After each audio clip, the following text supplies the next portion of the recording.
someone posted on the Facebook group. Her name is Angela, and this is what she wrote.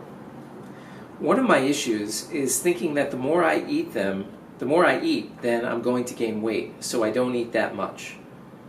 Not to mention, eating healthy is so expensive, it's hard for you when you're a single mom working full-time.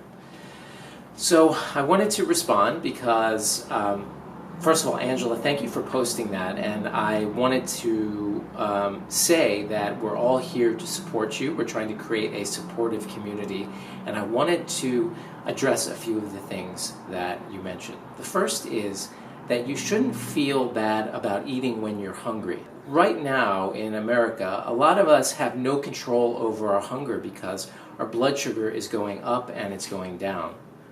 And when that happens, when your blood sugar spikes, you get abnormal cravings. But if you have foods that are not going to spike your blood sugar, like veggies, a handful of raw nuts, maybe with one piece of fruit, these are the perfect types of snacks. And quite frankly, you could try to gain weight eating vegetables. You could eat them all day long, and given the water and the fiber content in these vegetables, you're never going to gain weight.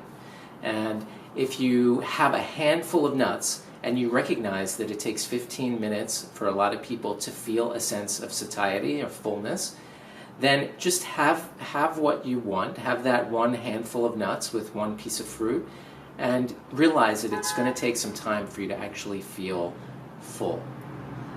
So don't worry about it. And part of the problem is, if you don't eat, is that you're also causing your body to sort of go through metabolic swings, which are going to affect your metabolic rate.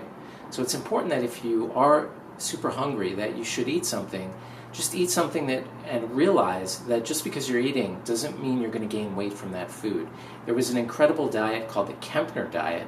Incredible in the sense that incredible that it actually worked, but there was a doctor at Duke University who put people on a rice-only diet. And you would think, and they could eat almost unlimited quantities of rice with a couple vegetables. And they lost weight, and their diabetes even got better.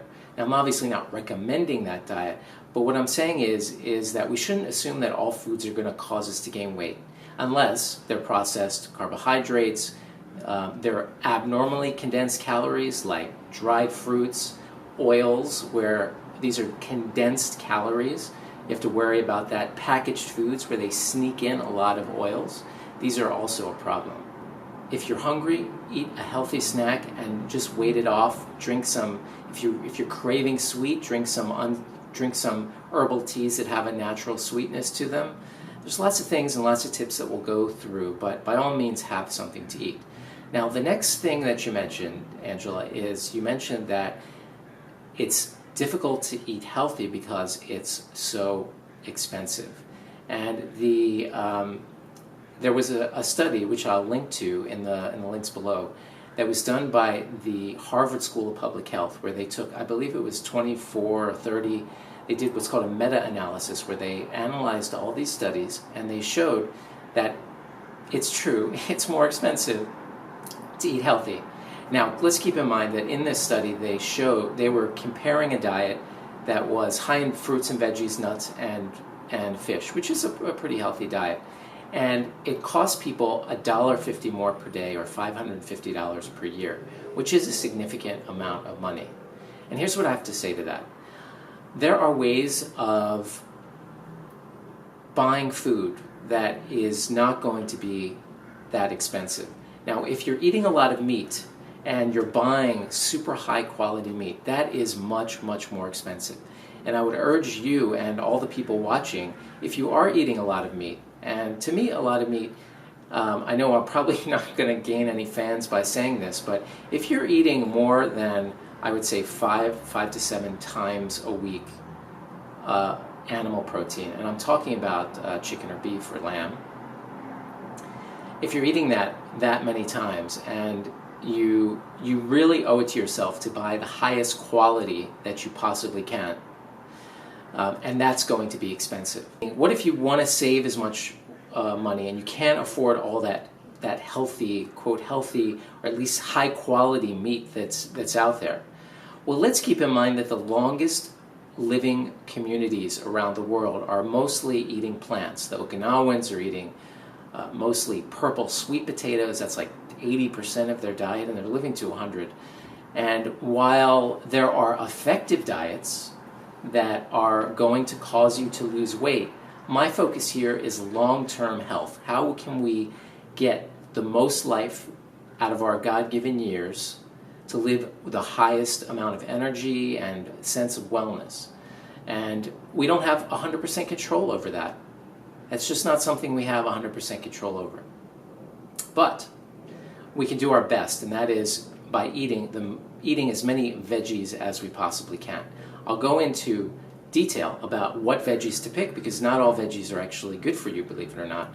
We'll get into that in another lecture. But when it comes to eating cheaply, you can get frozen veggies, you can get canned veggies, you can get non-organic veggies and just wash them very well. And we need to shift away from packaged foods now that are loaded with oils and processed grains that make your blood sugar go up and go down. But when it comes to eating healthier, there's a great book called The Blue Zones, which it details the communities around the world that are living long lives. As I mentioned, Okinawa has one, another one is in Costa Rica. I think there's one in Italy, Loma Linda, California, where the Seventh-day Adventists live. You know, that book is great because it shows that all the different factors that lead to a long life. Of course, majority plant-based diet, social support, increased physical activity. It's a really enlightening book to read. I would highly recommend it. I think you'll get a lot out of it. So, Angela, I hope you enjoyed this video. I hope that you are supported by the rest of the community to make the decisions that you want to make to increase your health and that of your kids. And I think really in this situation, I think you should look at the packaged foods that you buy. I think you should look at the quantity of meat that you eat, especially if you're trying to buy higher quality meat, and maybe shifting that over to making, bean stews, slow cooked beans, a lot of veggie type chilies that you can make with beans and veggies and rice in a slow cooker. Kids love that. It feels meaty. It's warm. It's filling. That's a great substitute. Fresh fruits, veggies as snacks, a handful of nuts. I mean, if you look at the value that you get from a handful of raw nuts compared to packaged foods, which can be very expensive, you're getting a large amount of quality calories and quality fat, which has been actually shown to reduce cravings. So one handful of that per day, have that as a snack for your kids. You can make home snacks that are sweet for your kids, which are combinations of dates and nuts, and believe me, those are so sweet that your kids are not going to miss candy if they're eating candy at their friend's house or at home. There are lots of things that we'll get into as the course goes on, but trust me, I've been through this situation with a lot of my patients, and it is very possible to eat healthy with the exact same amount of money that you're spending now.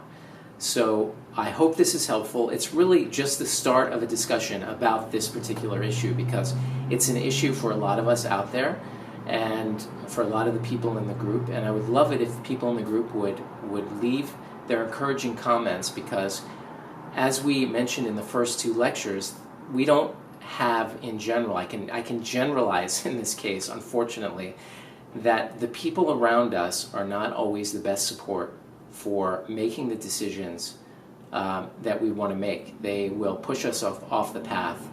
And so it's important that we create this community and that we encourage ourselves. And I would love it, especially those people in the Facebook group, if you would leave a comment below and encourage Angela with some of your own stories about how you are attempting or you've made that decision to transition to another diet, to a healthier diet, to eating more vegetables, and what you've gone through with that.